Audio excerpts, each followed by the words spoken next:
Welcome back inside Coe's BMW for the Ram Report with head coach Jim McElwain. We'll talk to head coach Tom Hilbert coming up in the next segment. But one final segment to talk Ram football. And, well, we'll take a look at Shaquil Barrett, one of your linebackers. Talk a little bit about Shaquil, because you guys are asking him to do a lot of different things and line up in a lot of different places. You know, Shaq's been a guy, and it kind of says a lot about who he is. You know, here's a guy that was one of the leading vote getters when we talked about our leadership council and was voted. So in other words, his peers, the guys that he plays with, his teammates, his family, are guys that you know, he has earned their respect because of his actions and how he does things, and that's really what it's all about.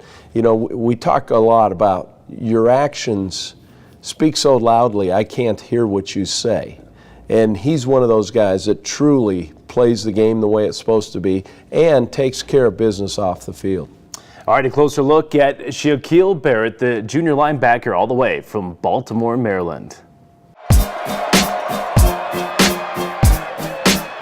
Looking to go deep, now into pressure, and down he goes. It was Shaquil Barrett.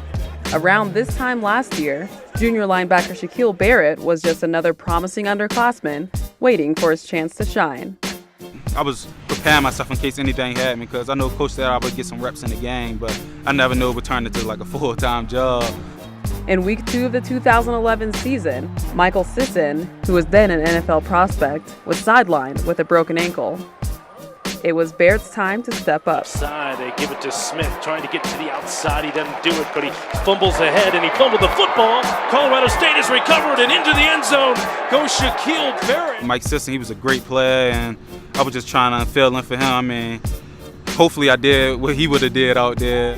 Now a junior, and with 19 tackles under his belt this season, Barrett has all but solidified his role as a leader for the Rams. The Baltimore native went to Boys Town, a school for at-risk youth in Omaha, Nebraska. Boys Town is a great experience. It's just a place where everything is more structured and you have to develop like daily routines, and it just helped me develop more character. I never worked as hard as I did back in high school. Like now I'm working harder than that, but not before. But after spending just one season at the University of Nebraska, Omaha, Barrett was left without a team when the school disbanded its football program. And now I'm here, like one of my coaches know a coach here, and they got in contact and they was talking about me, so I decided to come here. It was hard to adapt the first year, the second year, but now as I'm becoming like a smarter player in the game and everything, it's just becoming easier to adapt.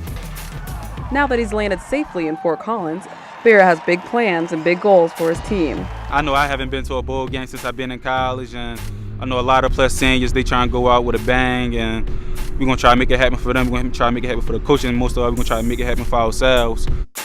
All right, Alana, thank you very much. Let's look ahead to next week, San Jose State, the first true road game for your ball club. And I know that will be another area where it's something new once again for your team. Yes, it is. And how we do it and how we approach it and understanding it's a business trip, those are all things that are really important. We obviously have, you know, some California guys on our team, so it's a chance for them to kind of their friends, their family, to come see them play. But you know, as we will focus, it has nothing to do with San Jose State.